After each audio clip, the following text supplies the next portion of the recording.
Right. Okay. So once again, good evening and welcome, guys. Today we're just simply having some conversations regarding gold, Bitcoin, silver. So everything that I'm going to be sharing here is just purely meant for educational purposes. It's not meant to be used as financial advice or anything of the sort. The examples I'll be making, what I'm going to be showing in terms of what I'm doing on my side, that's going to be for educational purposes, right? So none of what I'm going to say here today should be construed as financial advice, right? So this is just pure for educational content. So let me get on to it. Let me share my screen.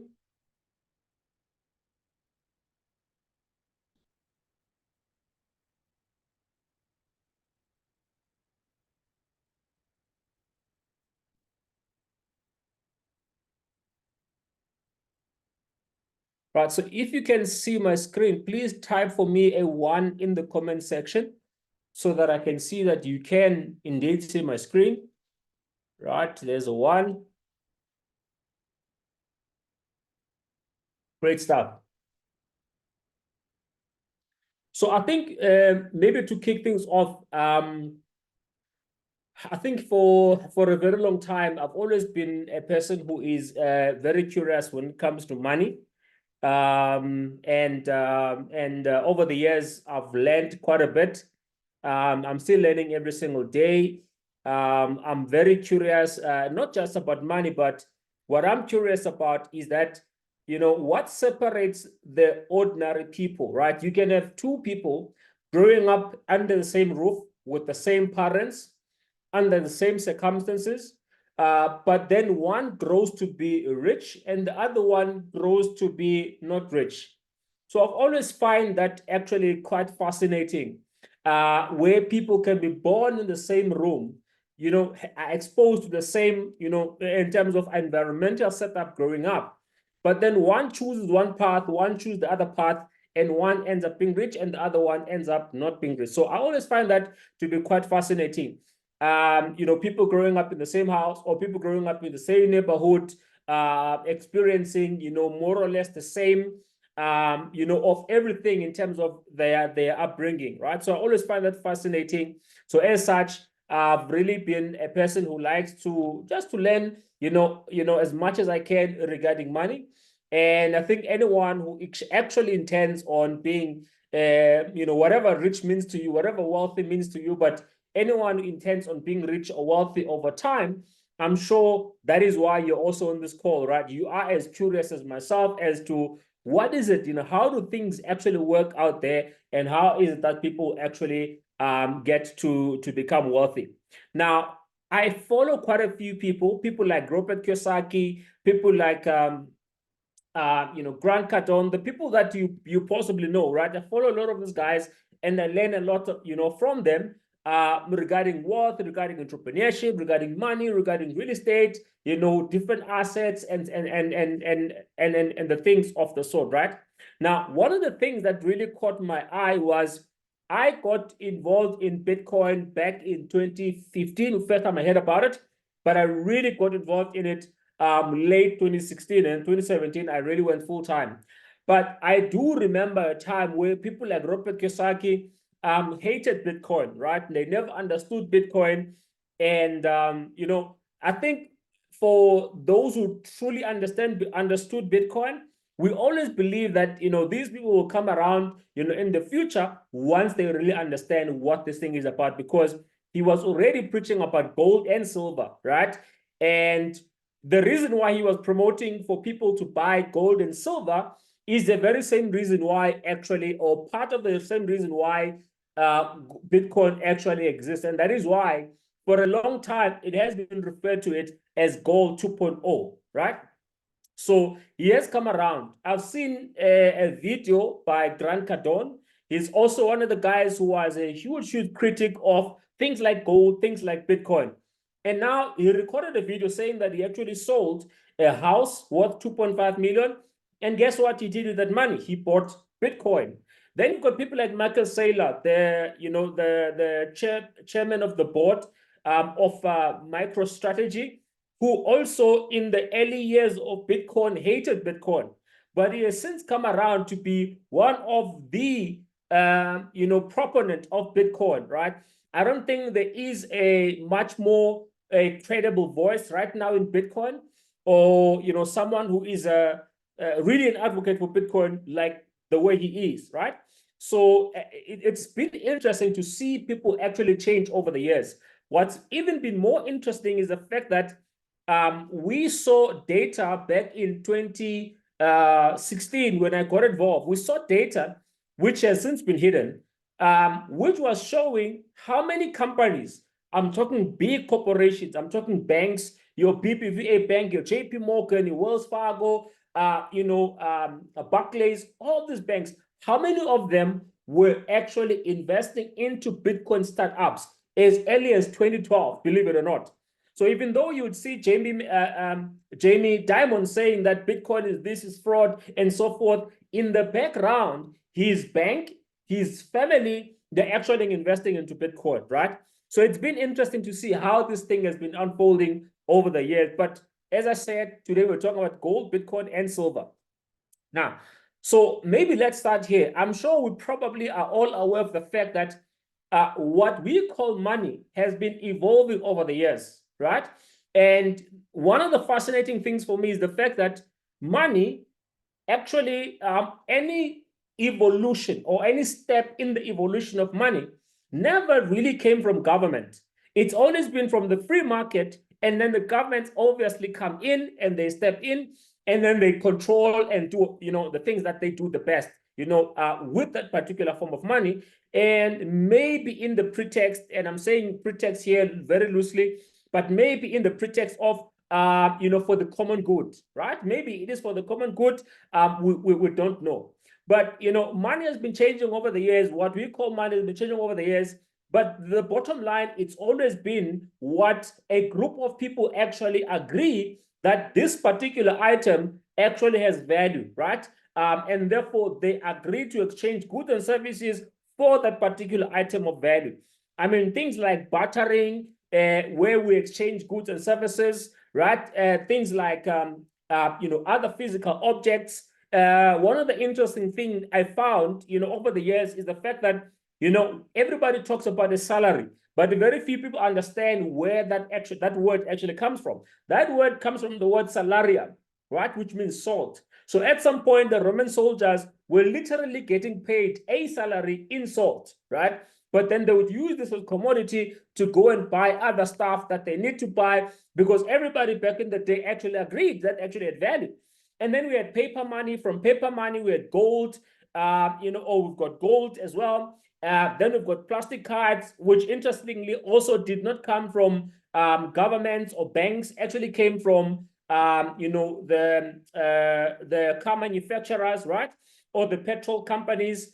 And then we've got electronic money, which is, 98% of the time, or maybe even 99.9% of the time, we are using our money in an electronic format, right? And then we've got Bitcoin. So a lot of people think, and this is quite important because right now there's a lot of rumblings about what is called CBDCs. Maybe we'll talk briefly about this, but these are central bank digital currencies, right? So what makes a digital or cryptocurrency special is not the fact that they are digital, because fiat currency is digital in its nature as we speak right now. How many people, when they get paid, actually go to the bank and withdraw cash and actually carry cash around? Nobody does that anymore, right? So we get paid, you get an SMS that so much money has come in, and then you do your EFT payments, you do your e-wallet. If you need to do an e-wallet, if you want to buy, you go and swap, So we are using money in a digital format in any case, right? It's only in certain parts of society where there is still a large cash society, right?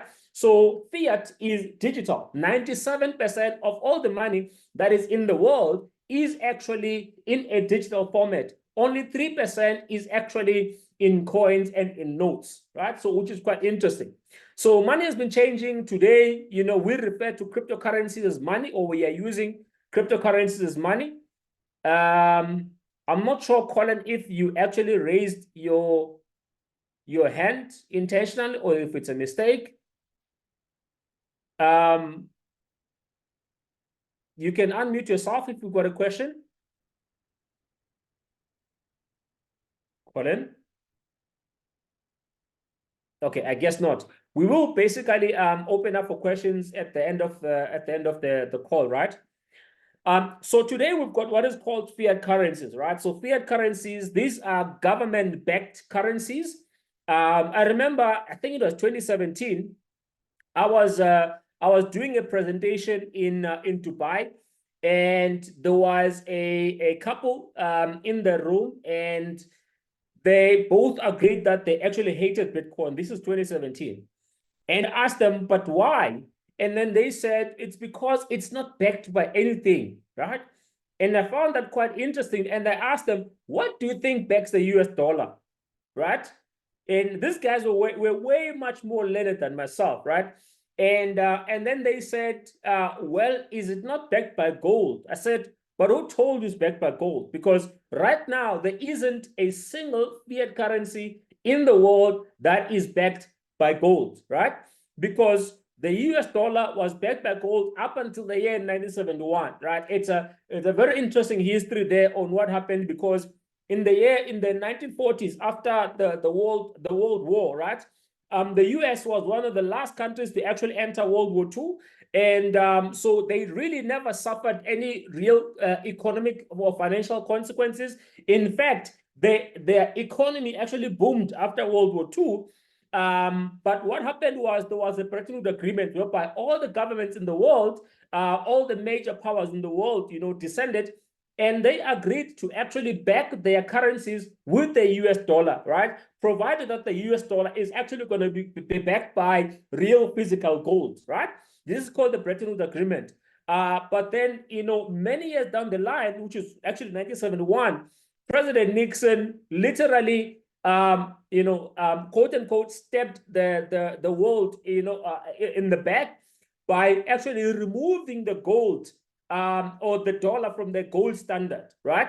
So that meant that every dollar that is in circulation was actually having, a small fraction of gold that represented that particular dollar. Why was that important? That was important because it ensured that the dollar or any currency of the time, would not go down in buying power, right? It would not be eroded through inflation. There's a guy by the name of Milton Friedman, who used to be an economy professor. He used to say that inflation is actually nothing but taxation without legislation. Why did he say so? He said so because he knew that inflation is not caused by the free market as you are meant to believe, right? It is caused by excess printing and creation of money, right? And who is responsible for that? In part, it's the government, okay? So anyway, so that's what happened with the US dollar. It used to be backed by gold. It is no longer backed by gold. Some people have actually said that what backs the US dollar, it's actually the US Army, the US Navy, the US Air Force, basically the US guns, and then somebody said that. I'm not saying that, okay? Now, but what's been interesting is that today, we still refer to the US dollar as the global reserve currency, right? Now, I found that to be interesting because if the US dollar is the global reserve currency, right? And some governments around the world are actually keeping some US dollars, in their treasury. Now, if you look at what the US dollar has been doing over the years, right, since the year 1972 up until the year 2022, you can see that it has actually lost 86% of its purchasing power, right? And it has actually done even worse after 2002, after 2022 up until now, because of the excess money printing that happened because of COVID, okay? So it has actually got even more down in buying power over those years.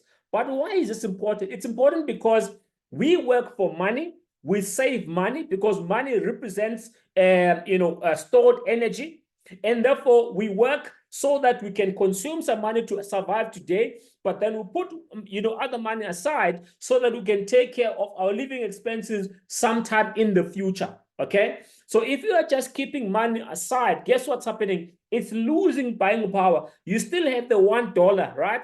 But then in terms of its purchasing power, it has actually gone down. And I think because a lot of people do not understand this, people do not understand how much of a problem this really, really is. Okay. It is a very, very big problem, because imagine you are working and you're going to retire at a certain age. You've earned so much money over your lifetime, but by the time you retire, you get your money, but it can hardly buy, what it used to buy 10, 20 years ago, right? So that's why it is a real, real problem, because it's literally stealing from people, right? It's stealing their energy, it's stealing their power, it's stealing their economic ability, right? So that's the US dollar, and it is the global reserve currency, as we all know. So I do find it interesting that it has lost so much power, and it is the global reserve currency, right? So therefore, it's no wonder that the South African rand, right, has also lost so much power since over the last 24 years, right? So if you look here, it has lost over 81% over the last 24 years. Okay. So again, why is this a problem? It's a problem because we work for money so that it can take care of our our expenses or needs in the future. But then if it's going down in buying power, it means that we are literally going to be in a cycle of poverty, right? So that is the South African rand, and that's the situation with the South African rand. So what's been interesting over the years is that man has only, the reason why money has been changing, right? And one thing, there's actually a yin and the yang here, right? There's always two sides of the coin. So when we talk about what is called fractional reserve banking system, right, whereby let's say you go to bank A, and then you give them 10 million rands, right? Let's say you won the lottery or whatever the case is, right? You've got 10 million rands and you put it on bank A, right? Let's assume bank A had zero money in the bank, right? But then they've got this 10 million, and then Anele comes to the bank and says, bank, I actually want to borrow 5 million rand because I want to buy a house. I saw a house in the suburbs, very nice. I want to buy, I do qualify, I've got good credit, and I also, can afford to make the repayments, right?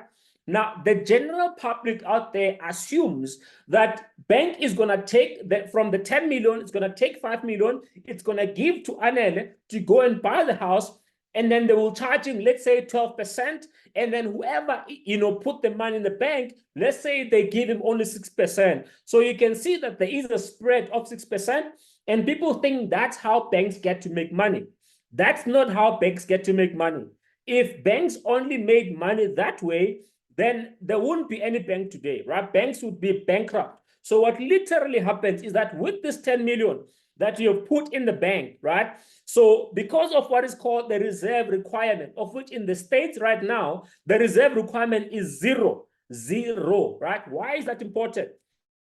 Let's say the reserve requirement is 10%, right? Or whatever the percentage is, right? So with that 10 million that you've given them, the bank is able to actually lend even up to 100 million, but you've only given them 10. How can they lend 100 million? Where is the 90 million going to come from? They don't have to have the 90 million, right? So they can use that 10 million as actually their reserve, right? And then based on that, based on what the reserve requirement is for that particular time and era, then they can lend out, as I said, in America right now, the reserve requirement is zero. So meaning they can literally give money for free. Not for free, but they can give money as much as they want. And this money that they're actually creating is how this world is run, right? It's all based on debt. What does the government do when they want to stimulate the economy? They actually are going to borrow more money, right? So, what happened with COVID? When the government, there was no economic stimulus and so forth, their solution, to a virus was to actually print more money, right?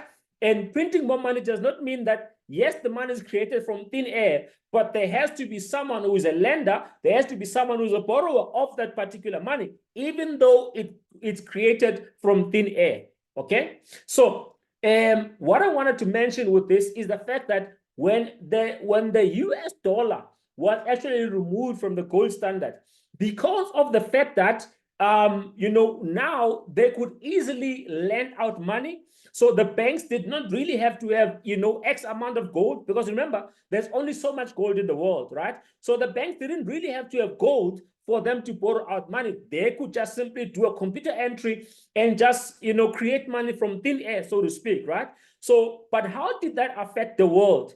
That affected the world in a good way, because it meant that the economy was booming. Because now I could go and borrow money and I could actually build my house somewhere. So if I borrow money and I buy land, I'm going to build a house. Guess how much of the economy is affected, right? Which industries get to benefit from that, right? So you'll find that manufacturing gets to benefit, mining gets to benefit. People get employed because construction is labor intensive, right? So this then meant that the wheels of the economy were actually started to move, because now money is freely available. Up until this then catches up, and inflation goes rampant. And guess what happens? The money that you are working for actually loses buying power, right? So it is really a vicious cycle. So because of this, man over the last a few years, in fact, as long as man has been around, has been looking for what they call perfect money. What are the good qualities of money? Now, there has been different forms of money, as you said. A gold came very, very close to having all of those qualities, right? But there is a few that it could not really have, and therefore gold was not perfect as a currency, right? For us to use on a day-to-day basis, for me to go and buy bread or to buy milk, I couldn't do so with gold because of, some of the properties that gold actually has, right? So the quantities of money, it's general acceptability, portability. You must be able to, travel with it, durability, divisibility, homogeneity. I mean, this is something that you can read, right? Stability. Now, the problem that gold has is the fact that the smallest denomination of gold bullion you can find is actually 1 gram of gold, right? We'll check what the price is right now, but 1 gram of gold, you cannot really buy coffee with that, because if you do, how are you going to get your change back? Okay, so that is the problem with gold, right? So if you look at all these qualities of good money, we've had some forms of money that came close, but not one of them actually was able to tick all the boxes up until Bitcoin came to the scene. Okay, but we'll have a look at that just now. So what do the rich, what are some of the, the commodities that the rich has actually been using to hedge against inflation? Okay, you have to, or the rich actually go and look for any commodity that is scarce but that is desirable. Okay, so that is why gold has also, silver has fitted this narrative for, for rich and wealthy people over the years. What I find interesting is the fact that gold and silver, they don't earn you interest, right?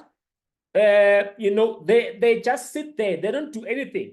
There's no, so I find that quite interesting. But what they do is the fact that right now there are certain things that are made of silver and gold, right? So let's have a look at some of the properties of silver. Now, it has a rarity element, because you're not going to dig everywhere and find, a silver mine. In fact, you are more likely to find a gold mine than you are to find silver, which is very interesting, right? It's got rarity, properties. It's used, for its beauty. It's easy to work with. It's highly reflective. It is non-rustic and not toxic. And we're going to look at the value right now. But what some of the stuff that it is used for is actually used in finance as bullion. It's used in medicine. It's used in jewelry. It's used also in decoration. It is also used for mirrors, cameras, and electronics. But there is a new use case right now, which is used for electronic vehicles. Now, if we were to talk about this in this call, electronic vehicles or electric vehicles, do you think electric vehicles are actually going to increase in the number of electric vehicles being made? or do you think that we'll actually give up on electric vehicles and will stick, to vehicles powered by fossil fuels, right? I can tell you right now that governments around the world are actually forcing the fact that we need to have electric vehicles, right? I'm not going to talk about why that is, but that's what they are doing. So China is positioning themselves, to be one of the biggest exporters of electric vehicles, right? So Tesla has done well. He has actually proved that this model actually works. Electric vehicles do work. And guess what? This means that as they increase production for electronic vehicles, it means that there's going to be a lot more demand for silver. Here's another thing that silver is used for, and that is for nuclear warheads, for bombs, right? That tip, they actually use silver. I'm not sure why they use silver, but they use silver, right? So if you see that there is rumors of war, guess what's going to happen? Chances are silver is actually going to go up in value. Why? Because there is going to be demand. Everybody's going to stop, producing bombs and so forth so that they can defend themselves and so forth. And what's going to happen? As you can see here, right, the price of silver has also been moving up quite a bit, right? So the rich definitely do buy silver because this is what they use as insurance, right, for their purchasing power, okay? Now, you'll find that the rich don't just use one method. They don't just follow one method, right? They've got different things for different purposes, right? So silver is one such. It actually gives them insurance against the falling, fiat currencies. Of course, they understand exactly how the monetary system works. That is why you are not going to find rich people sitting with 100 billion in the bank. You will not find that, right? Not unless you know that that particular person is sitting with that money in the bank because they actually want to use it for something else, right? Maybe they are foreseeing that there's going to be a stock market crash or whatever the case is, and they want to be ready to pick up all the pieces, right? All the, the bargains, whether it's property, whether it's businesses, whether it's, whatever. Maybe that's what they are stockpiling the cash for, right? But you'll find that they will have a lot of, silver and gold as insurance, right? So as you can see that the price of silver has been going up there as well. So we did talk about this briefly, which is the uses of silver, jewelry, silverware coins, electric cars, solar panels, medical. So obviously, because of that, we do expect that over the coming years, the demand for silver will obviously be growing over time, right? So now let's talk about gold, because gold is also one such the interesting thing about gold is that, if you look at the monarchies, right, they look at gold and real estate as one of the most important things, right?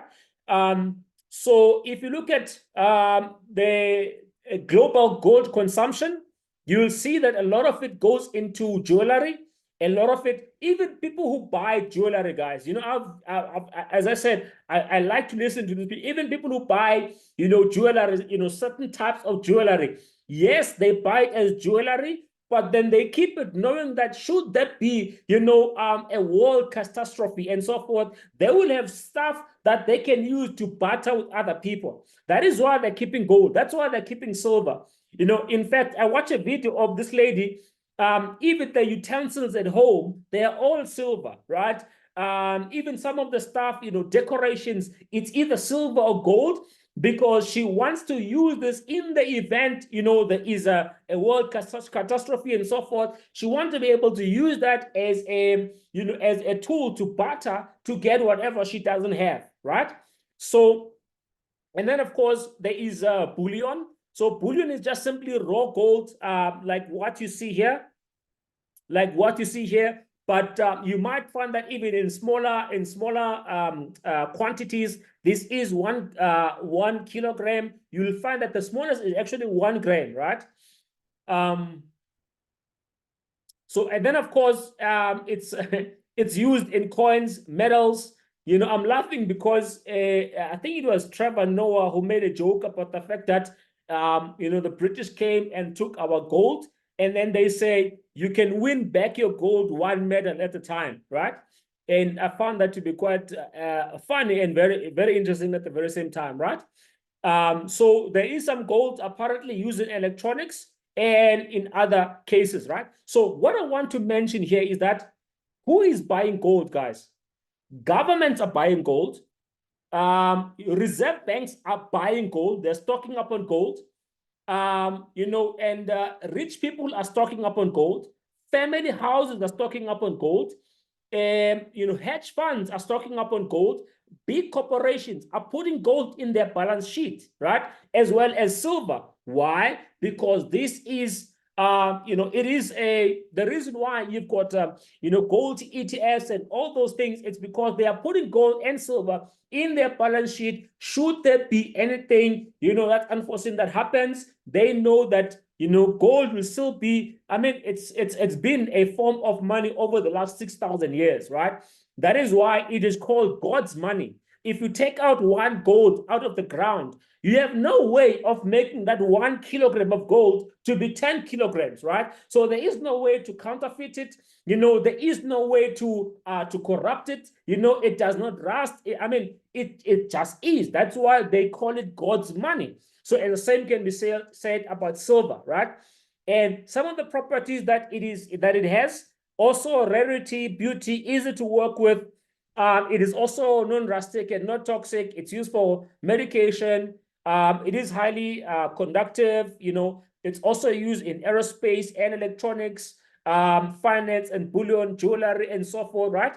So now, what has gold been doing over the years in terms of its value, right? So look at the year 2004, right? Look at what the price of gold was, right? From around 400 all the way, to what? 2,300, 2,200, right?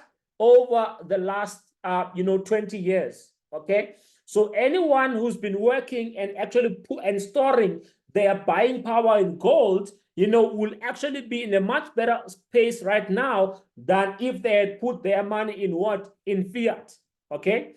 What does this actually tell us? In my view, it's quite simple.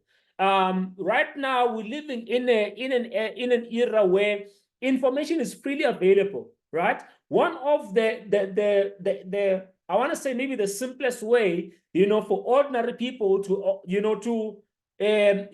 actually maybe get to a certain point, to where the rich are, is to simply copy what the rich are doing. Understand why they do certain things, why they make certain moves, and copy those moves, right? In whatever way, shape, or form that you can in your own capacity, right?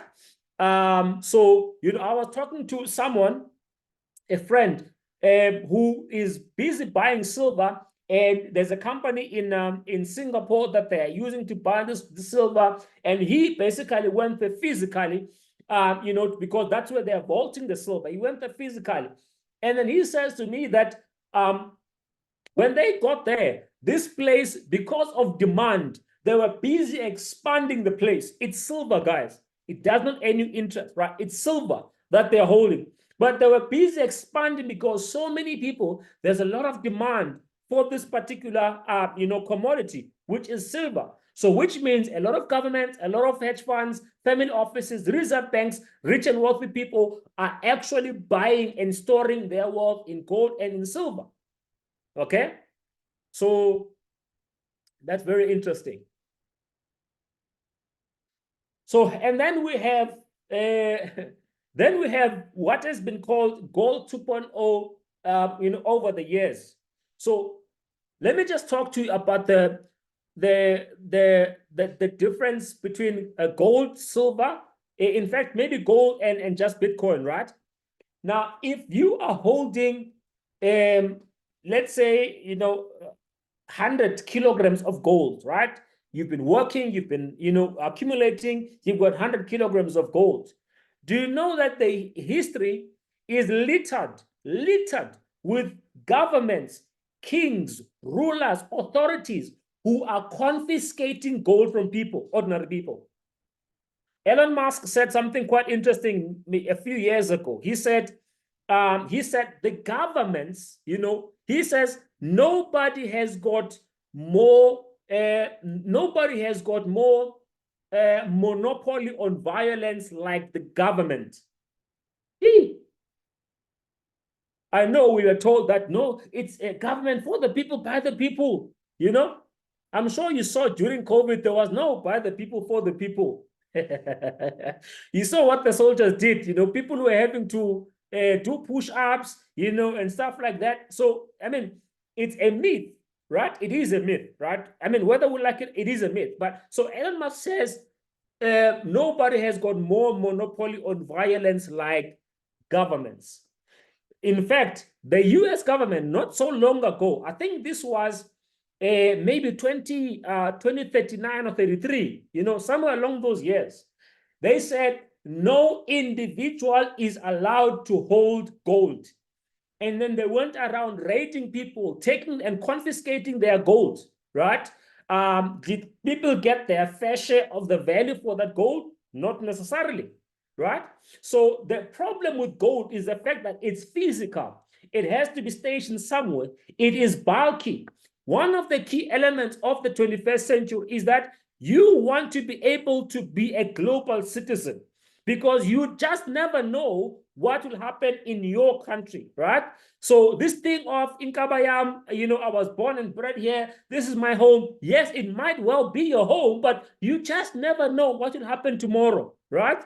I'm sure people who were living in Zim, back in the days where it was prosperity, everything was well, Zim was the breadbasket of Africa and so forth, I'm sure a lot of people never really foresaw what will end up happening in Zimbabwe, right? So the same thing here, us sitting here in South Africa, we might not foresee what's going to happen in the future, right? We don't know what political party will come into power, so we don't know what may end up happening in the future. So as a result, you want again, let me go back to what the rich are doing. The rich in South Africa and anywhere in the world, they've got multiple residencies. They've got multiple passports. In fact, that's what they invest in. It's a form of investment, right? The fact that they can, if the popper hits the fan in South Africa or any country that they live in, guess what? They are on their next plane going to another part of the world where they've got a property, they've got residency, they've got a bank account. They just go in and life will continue as normal.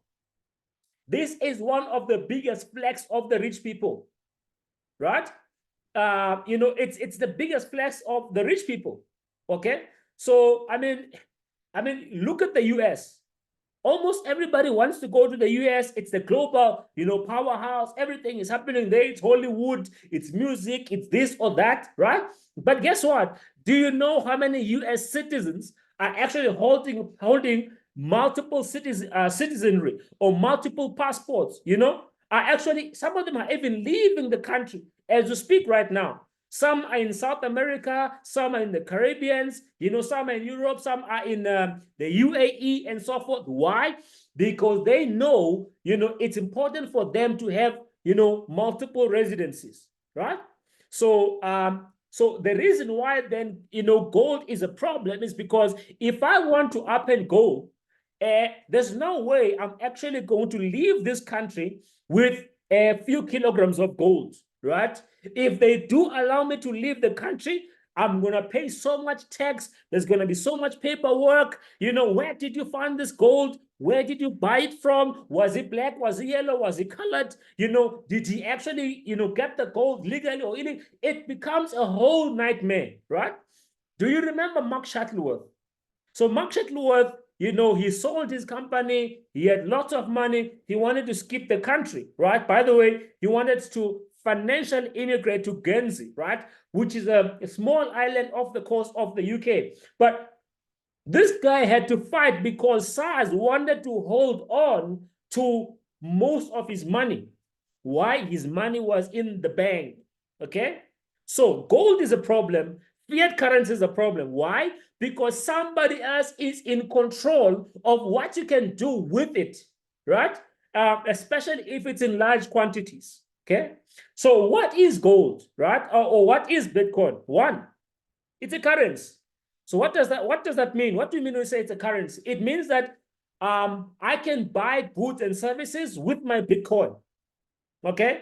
Right now, the churches allowing Bitcoin as an offering or tithe.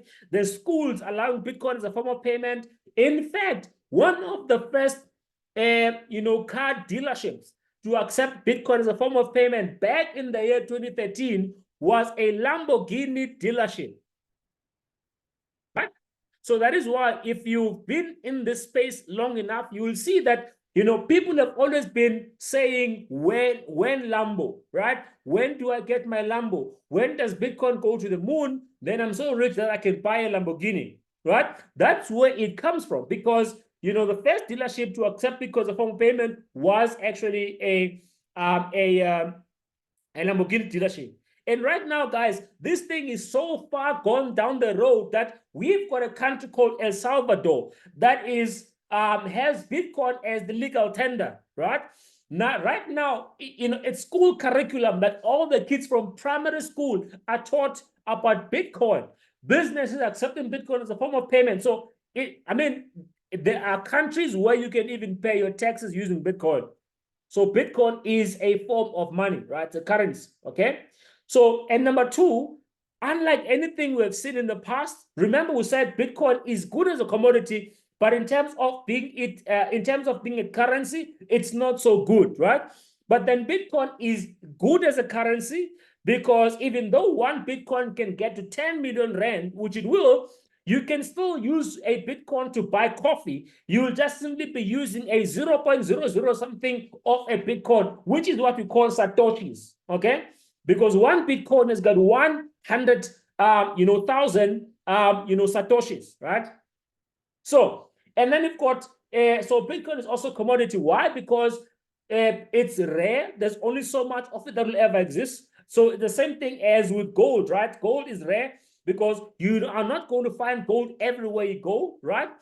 So Bitcoin is a commodity and Bitcoin is also a payment system. Now, this is very important because unlike all the other forms of money, let's say right now, Anele is in Cape Town and I'm in Joburg.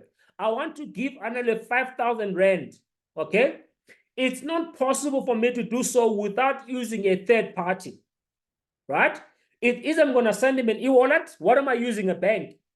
It's either I'm going to give to someone driving to Cape Town. It's still a third party. I have to trust that that person will get to Cape Town, will deliver the money to Anele, right? Even if I put it in a taxi or a bus, I have to trust that third party to actually deliver the money to the intended recipient. Now, Bitcoin takes away the need for this. Why? Because Bitcoin is its own payment system, right? So I can say to Anna, say, Ace, I want to actually send you X amount of money, download this wallet for free. And once you've downloaded this wallet for free, give me this thing. It's called a Bitcoin wallet. I'm going to send you Bitcoins. And once you get the Bitcoins, you can then find a local merchant, that either accept Bitcoins as a form of payment, or you can use any peer-to-peer platform where you can sell the Bitcoins and get the cash. Easy peasy, right? Now, this is what Bitcoin is. No form of money has been able to do this, throughout the history of mankind, right? So that is what makes Bitcoin special, okay? Now, some of the countries that do hold Bitcoin, this is quite interesting. The USA holds 210,000 Bitcoins. Do you think they bought those Bitcoins? Right? Give me a 2 in the comment section if you think the US government bought those Bitcoins.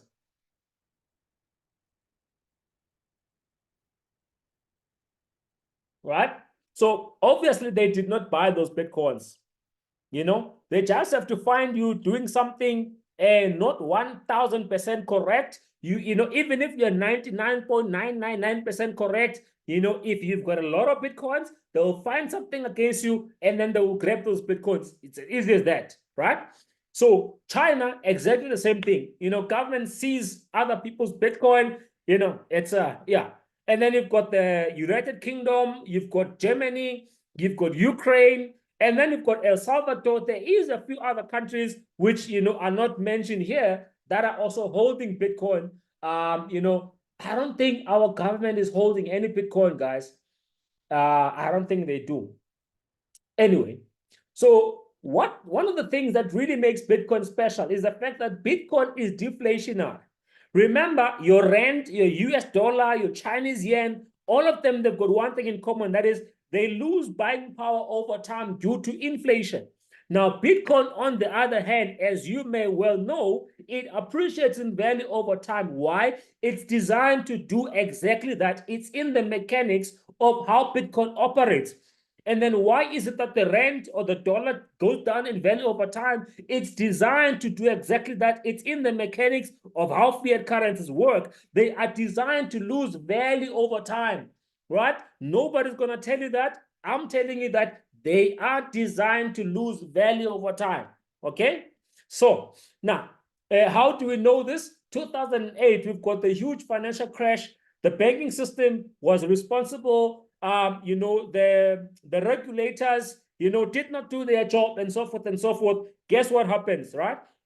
After that, the banks who were involved in that were, these guys actually get bonuses.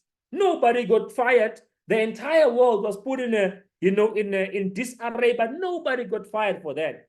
Anyway, so Bitcoin was then created as an alternative. It was introduced, the white paper was introduced in 2008 by Satoshi Nakamoto, which is the anonymous author and creator of Bitcoin. In 2009, on the 3rd of January, Bitcoin went live. It's been live 24/7, 365, and never been off, right? How many times have you gone to the bank and you're told that it's offline? Bitcoin is never offline, right? So do you know who is the CEO of the internet? Do you know who owns the internet? Nobody, right? So Bitcoin is exactly like that. There is no Bitcoin CEO. There's no Bitcoin internet, right? So if I want to get rid of the internet, is there a building that I can go and actually blow up and say, now the internet is gone in the world forever? There isn't, right? It's a protocol that exists. So it's the same as Bitcoin, right? For you to shut down Bitcoin, you would need to shut down the internet forever. Do you think the government will be able to do that? Or would want to do that? Of course not.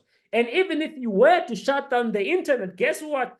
There are other technologies that people can use. So things like right now, I think there's a company called Blockstream. They created technology where you can, the same way you're sending in SMS, you can actually send Bitcoins using the same frequency, right? The same way you're sending stuff via Bluetooth, you can send Bitcoins in the same way, right? So there's just no way of getting rid of Bitcoin. China could not get rid of Bitcoin. The US can never, even all the governments together, coming together and saying, we hate Bitcoin, let's get rid of it. It's impossible, okay? In fact, I think we're far surpassed that because right now governments are holding Bitcoin, right? Because they know it's here and it's here to stay. So how is it that Bitcoin is deflationary? What are some of the mechanisms, right? There is something called Bitcoin mining, which is people borrowing their internet, borrowing their computing power to power the network of Bitcoin, to secure the network of Bitcoin, and to verify transactions, right? And append them on what is called the blockchain, which is a public ledger that records all transactions from the very first transaction, when Bitcoin went live in 2009. So these miners getting rewarded with the newly generated Bitcoins, of which, in 2009, it was 50 new Bitcoins every 10 minutes. But Satoshi designed this in such a way that every 3.5 years, this new supply of Bitcoin will go down, right? He knew that as the supply is going down, more and more people will be knowing about Bitcoin. He understood how long it takes for people to adopt any technology, right? So, and then what he designed is that every 3.5 years, the supply will go down because he knew that as the supply is going down, guess what's going to be happening with, with the price of Bitcoin? The demand is going to go up, and therefore the price of Bitcoin will go up as well. So when you hear people right now on social media talking about the bull run, most of them do not know where the bull run actually comes from. So whenever the supply of Bitcoin reduces, which it happens every 3.5 years, right? normally we have a rally in the price of Bitcoin and other cryptocurrencies, right? Because why? Everybody suddenly realizes that there is less and less Bitcoins coming into the market, but then demand has been growing. What then happens is that the price of Bitcoin goes up parabolically, and so are other cryptocurrencies. This is what is called the bull run. Without Bitcoin, there wouldn't be one cryptocurrencies. Number two, there wouldn't be any bull run, right? There wouldn't be any bull run without Bitcoin. So, so right now, where we are 13, 14 days away from the next halving event. The halving event is when the supply went from 50 and drops to 25. From 25, it drops to 12.5. From 12.5, it dropped to 6.25, which is where we are right now. But then in the next few days, it's going to drop from 6.25 to 3.125, right? Meaning it's going to drop from 900 new Bitcoins a day. Now, maybe take your calculator and multiply 900 by the price of one Bitcoin, which is what, 1.2 million, right? And see how much money gets generated per day. And then it's going to go to 450, right? When it goes down to 450, you would imagine that the people who are producing these Bitcoins that are called miners will actually be moaning and crying that now they're going to get less Bitcoin. Actually, they are not. They are rejoicing. Why? Because it means that the Bitcoin they're holding, the Bitcoin that they will generate will actually increase in value, right? Will increase in buying power. So this is going to continue up until the year 2140. That's 2140, over 100 years from now, okay? But how is that possible? If, so we're going to go to 3.1 something. Remember, one Bitcoin has got 8 decimals, right? So at some point in the future, we'll get to 0.00005 Bitcoins per block, okay?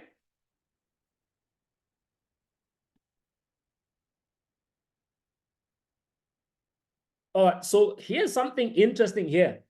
I wonder if I can annotate, right? So remember, when it comes to stocks and stuff like that, there are mathematical formulas that have been created, that have been used for the last, I don't know how many years, right? That they are used to more or less predict what a certain asset, a certain stock will do, provided that certain things, remain the same, right? So what they are predicting here, they're saying, let's go to 2028, because that's when we're going to have the next halving, right? One thing about Bitcoin, guys, that I want you to understand and fully understand, and that is, with Bitcoin, it's not ifs or buts. You can predictably get wealthy over time, right? Because right now, if you were to work your butt off and hold just one Bitcoin, you know that in the year 2028, they are saying the worst case scenario for Bitcoin will be 436,000 US dollars. But then the bull case will actually be 508,472. I can tell you right now that this number is very conservative, right? I don't see us not reaching at least R1 million for Bitcoin here. Maybe shortly thereafter, if it doesn't happen here, right? So and then the next halving after 2028 is actually going to be 2032. So let's have a look there. So 2032, they're saying one Bitcoin will be $1.8 million minimum. And then they're saying maximum will be $2.2 million. Guys. So look at the halving, right? And how the number of Bitcoins will actually be going down that are supplied every single 10 minutes. It will go to 3.125, 1.5, 0.7, So you can imagine here, I mean, even when one Bitcoin or every 10 minutes they're generating 0.19 Bitcoins, probably the value there of one Bitcoin. I mean, that's going to happen when in the year 2040. Let's look at 2040 here, right? They're saying the most it's going to be 4.3 million. There's a lady who is a chairperson of Fidelity Investment. She predicts, whether she's right or wrong is irrelevant, but she predicts that Bitcoin by the year 2038 could well be the global reserve currency, seeing that the world is going digital, right? She says, if this happens, it will mean that one Bitcoin could go as high as $1 billion for one Bitcoin. It's not me saying, it's her saying. You can Google it, okay? So the reason why this is important information, it's I don't know what you're going to do with this information, but I'm just telling you that that's what it is, okay? So if this is the case, they're saying, I mean, right now, you can look at what Michael Saylor is saying. He gives you a mathematical formula why Bitcoin will get to $10 million, right? And there's so many other smart people who will tell you why Bitcoin will get to $1 million, $2 million, $5 million, $10 million, and so forth. That we know it will get there. We just don't know when it's going to get there. So if we know it's going to get there, shouldn't we be doing everything in our power to accumulate this Bitcoin? If I'm selling Avon Cosmetics, shouldn't I be taking some of my profits to actually put into Bitcoin as to preserve my buying power? If I'm selling Tupperware, shouldn't I be taking a small portion of what I earn and put it into Bitcoin, knowing that by so doing, I'm ensuring the future, not only of myself, but of my children's children? So shouldn't we be doing something like that? So maybe when you think of, maybe you've made money in your whatever business you're in, you're thinking of buying that Gucci, that Louis Vuitton, ask yourself, do I have enough Bitcoins, before going that direction, right? And yeah, that's just my thinking at the moment. So how is it that people actually do accumulate Bitcoins, right? I mean, one Bitcoin is 1.2, 1.3 million right now. How many people have got 1.3 million lying around to go and buy one Bitcoin, put it one side and forget about it? Not a lot of people, right? What do we have as ordinary people as an opportunity that we can use to accumulate Bitcoins, right? You could learn trading and start to trade and use your profits to, to accumulate some Bitcoins. How long is that going to take you? I don't know. All I know is that I lost $48,000 in trading in one night. And, I said, see me now, see me no more. Why? I knew of the dangers, but for some reason, I still lost money, right? Anyway, so you can do that because there is some people doing that successfully. Or you can buy and hold, even if you're buying, monthly for whatever amount, 10,000, 5,000, 1,000, it doesn't matter. As long as you are continuing to accumulate this particular, asset, right? Or if you're somebody, you can even do affiliate marketing. I mean, almost every top crypto influencer I know who is very rich right now through crypto, most of them made their money through affiliate marketing, representing exchanges, representing different platforms and so forth. That's how people made their money, right? So what do affiliate marketers do? They simply introduce people to a certain service or product, and then they get paid their commission, right? There's a guy called Charles the Moon or Carl the Moon, right? Carl Runefeld, okay? This guy frustrates me. He motivates me, not by saying anything to me specifically. He challenges me. He gets me in all sorts of ways. Why? He got in Bitcoin in the very same year I got in, which was 2016. Today, he is a billionaire. He's not even 40 years old. Today he's a billionaire, right? Stays in Dubai. He has invested right now in more than 400 companies. He's got different crypto companies. So how did he start? Affiliate marketing, okay? So there is also something called mining that you can do. As I said, that's how new Bitcoins are created. That's what powers the network of Bitcoin. And you can also, there is a coin called Stack. If you do stack this coin, you can literally earn Bitcoins by stacking this particular coin. But you need to have at least 100 of those coins for you to be able to stack it. And even if you do, you're only going to earn something like 6% in a year, okay? It is something, but it's not gonna make you super ginormous rich tomorrow. Okay, but it's something that's there. So what am I doing? Right? What am I doing? I'm not trading because I cannot trade. I am an affiliate marketer. Yes, of course. I am staking some stacks to accumulate Bitcoins, and I am also mining. Okay. What do I recommend you to do? Nothing. You do whatever you feel is right for you to accumulate Bitcoin. But I will share with you why I am, mining Bitcoins. In fact, my introduction into crypto was actually through mining, right? So I am mining, and this is just an example. I could take you to my back office, but maybe another day. But this is just an example of whatever the system is. So I simply purchased I'm renting what is called hash power, which is computing power. And for that, I then get a share based on how I am contributing. How much hash power am I contributing to the overall hash power of this particular pool? And therefore, I get small fractions of Bitcoins every single day based on that, right? So there is something like that you can look at, research, do your own research on it. Right? Or you can also, do affiliate marketing, network marketing, whatever it is that's going to help you to basically earn some Bitcoins, right? Now, here's the thing. Remember we spoke about gold, silver, and Bitcoin? How am I accumulating gold and silver?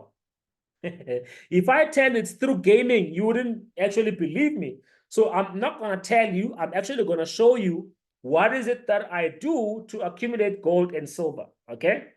So let me stop sharing for a moment. So maybe before I do that, is there any question so far on what we have said? You can either type it in the comment section. You can raise your hand. I can open, what you might call it. Okay, Bitcoin is 1.1 million. Oh, that's 1.1 billion generated today. Lord have mercy. Is there any question, guys, before I show you the last part and then we are done? Okay, maybe no questions, comments.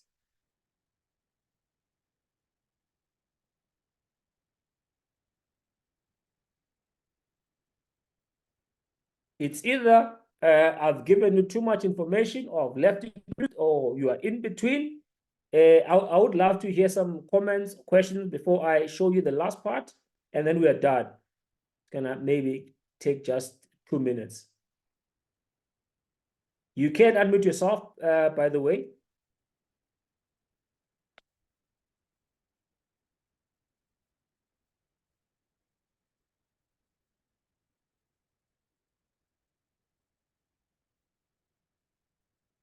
Okay, someone says, will there be another session? No, I don't think so.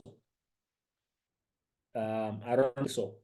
But if it's something, any question that you want to have, you may contact me on the site, but I don't think so. We have to work. Okay, David says it's very informative, learning a lot today. Thanks. Mr. Funde, no question, but much compliments to you. This information is golden.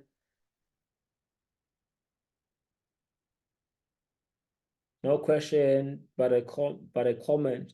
Still trying to come to terms with how the rand is losing value. Okay. So here's an example of how the rand is losing value. So if it's still taking the information in, this was educational. Thank you so much. I'm a bit overloaded. I understand. I know very well. There's a lot that we spoke about. Taking the information. All right. Okay. So, Lelani, you've got your hand up. You can unmute yourself. Sure. But mine is just a comment. I'll say this. When you look at the price of Bitcoin now, it's very overwhelming to think that, oh my goodness, it has really passed me. I cannot do it anymore. I'm sure 5 years ago, some of us in this call said the same thing. Last year, when it was 300,000, some of us said the same thing. But here's the thing. Commit what has worked for me. Cryptocurrency is my playground. I literally live in about 5 countries in the continent because of cryptocurrency. It's absolutely amazing. I commit just 1,000 Rand if I have 1,000 Rand, or 100 Rand if I have 100 Rand a month to put into Bitcoin. That 100 Rand that you put last year when it was 300,000, you didn't buy a whole Bitcoin, you put 1,000 Rand. Just do the math and think of how much it is now. Do yourself a favor, commit to a number, be it 50 Rand, whatever you can afford. The results are insane. True. So thank you so much for that comment, Lelani. I wanna add something. You know, 2015, when I first heard about Bitcoin, guys, Bitcoin was 3,000 rands when I first heard about it. So I did not get involved. In fact, I actually started doing some research on it. But back in the day, there was no information. So all I knew is that Bitcoin, you can make money. So now I went online to try and find, what is this Bitcoin? And instead of finding information of what Bitcoin is, I found investment platforms, right? I remember putting in money in one platform, guys. Yeah. So anyway, I lost money there multiple times. But that fascinated me even more as to what is this about this Bitcoin that people actually go through those lens to actually get this Bitcoin, right? So it's been for me a rabbit hole, that I've been going down and being fascinated by it, But I'm saying that to say, when there was something called Bitcoin, BIP coin that came out, and because I thought everybody told me that I'm late for Bitcoin, bear in mind Bitcoin is just over 3,000. Everybody told me that I'm late for Bitcoin. I went and into Bitcoin thinking that I'm late for this thing called Bitcoin, right? Because I did not understand it at the time. So, and needless to say, that thing called Bitcoin is no longer here, but Bitcoin is still here, right? So I really want to echo what Leilani is saying, is that if you think that you are late, you are actually not late, okay? Yes, you might have missed on the growth from 1.40 Rand, of which that was the price in the year 2010, to right now 1 point something million, all right? So you don't have to worry about buying one full Bitcoin. There will only be 21 million Bitcoins in this world that will ever exist, right? So it's going to be impossible for everybody on the planet to have one Bitcoin, right? So I often say that, challenge yourself to say you're going to save up to at least 0.002 Bitcoins, right? And then, from there, challenge yourself and say, I'm going to get to I'm going to move 1 0 and get to 0.02 Bitcoins, right? And then challenge yourself, say, I'm going to remove 1 0 and get to 0.2 Bitcoins, right? So it doesn't really matter how much you're going to commit, in buying Bitcoins, whichever way you're going to choose to get involved, right? But it is definitely worth you getting involved over time, because you can see even your Grant Cardone, everybody is changing their minds on what Bitcoin is. Even the guys who are the staunchest critic of Bitcoin, right? I've been saying on Facebook, I don't know, right? I don't know, since 2016, I've been saying buy Bitcoin, okay, anyway. So that's the I cannot even unmute because this is too much load to take. So let me tell you what I'm hoping to achieve today. What I'm hoping to achieve today is to spark an interest in you that will then set you on a path of discovery. Once you are, and actually the best way to really learn about Bitcoin, once you've got skin in the game, once you put your 1,000, your 500, you bought Bitcoins on Luno, altcoin trader, whatever the case is, right? Once you've got the skin in the game, right? I think, it's going to be easier maybe for you to learn more about what Bitcoin is, right? Here is a challenge for people that are only learning about this right now. That is, if you go on YouTube or anywhere, even on Facebook, you are literally going to be confused because everybody's going to tell you that this, don't buy Bitcoin. This is going to do 1,000x. This one is going to do 1 millionx, right? I call them the moon boys, right? There's nothing wrong about those coins doing that. That's all good and well. But, crypto is risky in general, right? But there's one cryptocurrency that is there's a few cryptocurrencies that are a lot riskier than others. Why? Because they've got so much money, resources, manpower, that have been put into, and therefore it's almost, difficult for it to fail, right? Or impossible for it to fail because there's just so much that is vested into it. So if you're study crypto, I would urge you to first study Bitcoin, right? There's a documentary we used to watch called The Bitcoin Gospel. I will see if I can find it on YouTube, and whoever wants it, I will share with you. But it really tells you about, the history of money. It tells you why Bitcoin is a game changer, why Bitcoin is important. There's actually quite a few documentaries regarding Bitcoin on YouTube, but I think that one, as old as it is, I would recommend you to basically get that particular documentary, right?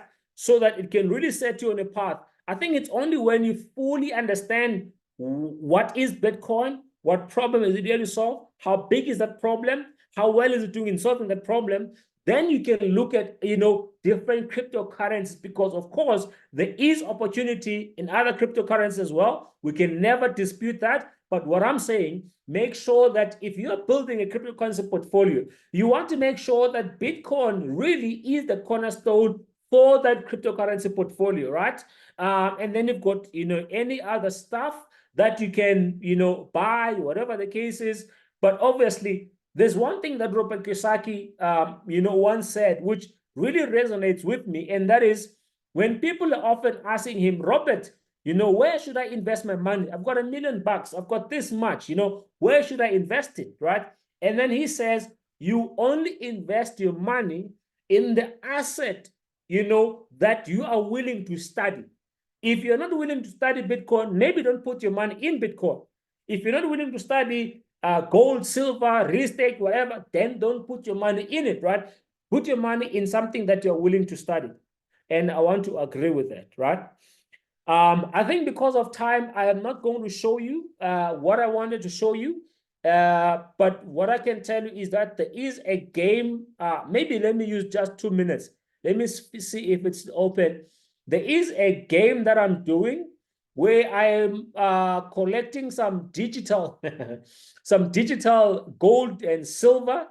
Let's see, leading metals. Hope I'm still logged in.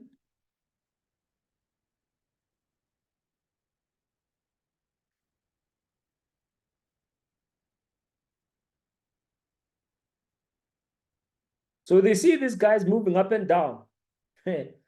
So what these guys are doing, they are actually mining digital gold, okay, for myself. Now I've got a vault where when one shaft is done, I take that gold and I put it in the vault. And then once it's done, it's gonna produce for me over 7 grams of gold. Now this is just digital gold, but here is the caveat. This digital gold, I can be able to sell it for the spot price of real gold. I'm going to show you now the marketplace. Or what is actually still coming in this platform, I can basically take this digital gold, instead of selling it, I can actually convert it into real digital gold, real physical gold that is actually going to be vaulted somewhere where I can get a debit card, that, is loaded with, whatever the balance of my gold is in USD value. If I've got an emergency, I want to spend it, I'll be able to spend my digital gold. It will go down as I'm spending it, using that debit card. Now, but that's something that is launching in the next 2 weeks, within what I'm doing. But that's just something on the side that I wanted to share with you. Again, I used to say, don't try this at home. So you can see there is here a live marketplace where I can buy or I can sell, either a gold or silver, palladium or platinum. But of course, today we're just simply talking about silver, and I'm going to end it there. I'm going to end it there. Let me stop the recording. Guys, again, please do not